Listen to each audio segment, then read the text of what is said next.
اور اس کا خیال رکھنا چاہیے کہ ہم تو اس فہرست میں شامل نہیں۔ حدیث شریف کی روح سے پہلا شخص وہ ہے جس کی اس مبارک رات میں بخشش نہیں ہوتی جو کفر اور شرک میں مبتلا ہو۔ کافر اور مشرک کی بخشش نہیں۔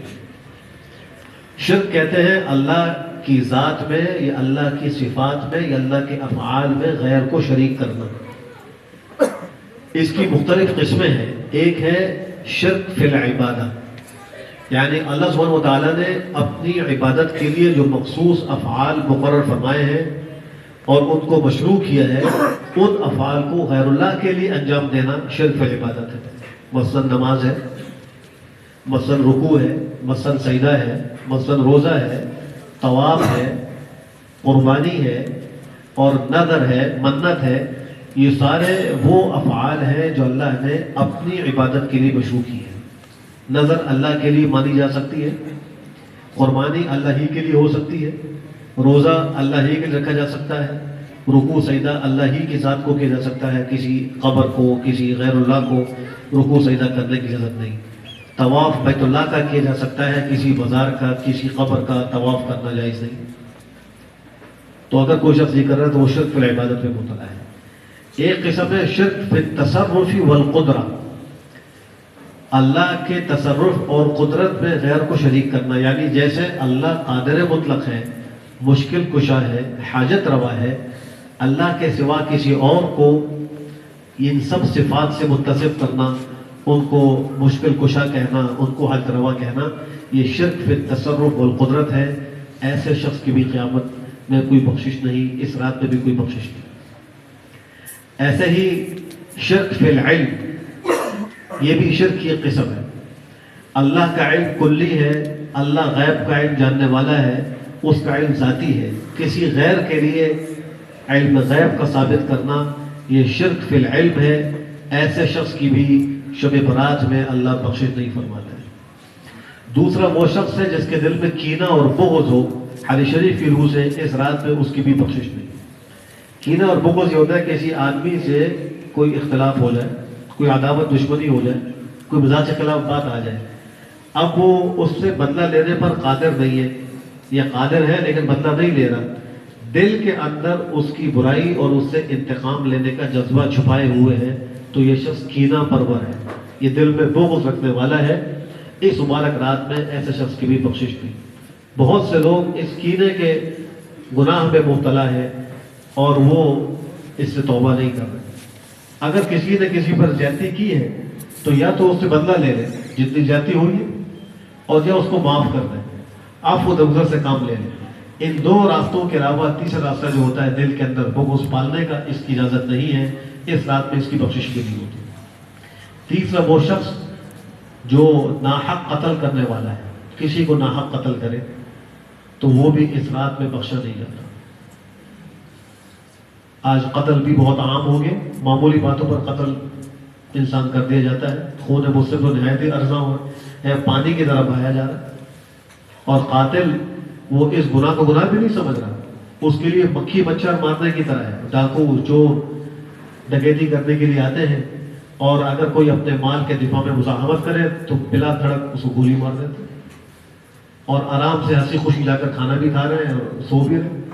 ایسے ناحق قاتل کی بھی اس رات میں بخشش نہیں۔ قرآن کریم میں اللہ نے ایسے قاتل کے لیے بڑی سخت سزائیں ذکر کی ہے۔ وَمَن يَقْتُلْ مُؤْمِنًا مُتَعَمِّدًا فَجَزَاؤُهُ جَهَنَّمُ خَالِدًا فِيهَا وَغَضِبَ اللَّهُ عَلَيْهِ وَلَعَنَهُ وَأَعَدَّ لَهُ عَذَابًا عَظِيمًا۔ 5 سزائیں میں نے ذکر فرمائی ہے جو کسی مومن کو جان بوجھ کے قتل کرتا ہے۔ ایک وہ شخص بھی اس رات میں بخشا نہیں جائے گا جو ماں باپ کا نافرمان ہو۔ ماں باپ کی نافرمانی کرنے والے کی بھی اس رات میں بخشش نہیں۔ کتنی ہی اولادیں ماں باپ کی نافرمانیاں کر رہی ہیں۔ اگر کسی سے گناہ ہوا ہے وہ توبہ کرے، ماں باپ سے معافی مانگے، اگر وہ زندہ ہیں ان سے معافی مانگے، اور اگر وہ وفات پا گئے ہیں تو ان کے لیے دعائیں مغفرت کرے، ایثار ثواب کا اہتمام کرے، صدقات و خیرات کرے، ان کے دوستوں کے ساتھ حسن سلوک کرے، ان کے قرابت داروں کے ساتھ اچھے اخلاق سے پیش آئے، امید ہے کہ اللہ اس کا یہ گناہ معاف کر دے گا۔ ایسے ہی زناکار مرد ہو یا عورت، اس کی بھی اس رات میں بخشش نہیں ہے۔ اور آج ہمارے معاشروں کے اندر زنا بھی بہت عام ہو چکا ہے۔ پیشہ ور عورتیں موجود ہیں جو صرف یہ پیشہ کر کے مال کما رہے ہیں، اور یہ بڑی سوسائٹیوں کے اندر بھی ہو رہا ہے. نہ کوئی چھوٹا طبقہ بچا نہ کوئی بڑا طبقہ بچا. اس گناہ میں آج ایک عمومی ابتلا نظر آ رہا ہے. انتہائی خطرے کی بات ہے. اللہ کے عذاب کو دعوت دینے کی گزرا اس کی بھی اسلام میں بخشش نہیں ہے. اسی طریقے سے فرمایا جو تکبر سے اپنے پاجامے کو ٹخنے سے نیچے لٹکانے والا ہے اس کی بھی اسلام میں بخشش نہیں.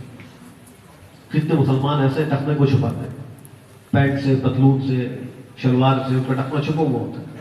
بہت سے ایسے ہیں کہ جو نماز کے وقت میں تو اس کو اوپر کر لیتے ہیں اور نماز کے وقت پھر نیچے کر دیتے ہیں. حالانکہ مردوں کے لیے چلنے اور کھڑے ہونے کی حالت میں ہر وقت یہ ضروری ہے کہ ٹخنا کھلا ہوا ہو. بخاری شریف کی روایت ہے ما اسفل من الکعبین من الازار فی النار، جو ٹخنے سے نیچے لٹکا ہوا اوپر سے آنے والا لباس لٹکا ہوا ہوگا اور ٹخنا اس سے چھپا ہوا ہوگا وہ جہنم میں جلے گا. یہ بخاری کی روایت ہے.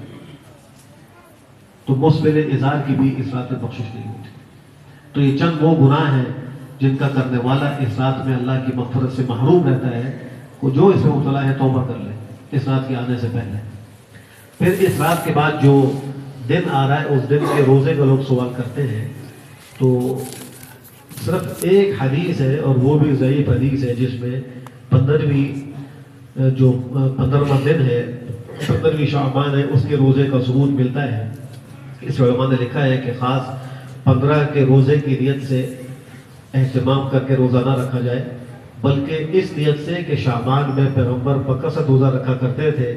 اگر کوئی شخص رکھ لے اور شعبان کی ایک فضیلت کو حاصل کرنے کے لیے رکھے تو کوئی حرج کی بات نہیں، لیکن خاص 15ویں کا اہتمام کر کے نہ رکھے. ایسے ہی اس رات میں پیغمبر کا قبرستان جانا صرف ایک دفعہ ثابت ہے. اگر کوئی ایک دفعہ چلا گیا تو اچھی بات ہے، ہر دفعہ جانا یہ بھی ضروری نہیں.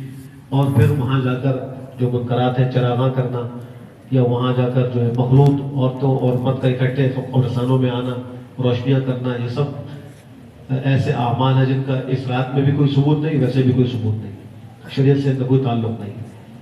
اسی طریقے سے حلوہ پکانا، بعض لوگ اس رات میں حلوہ پکا کر تقسیم کرتے ہیں.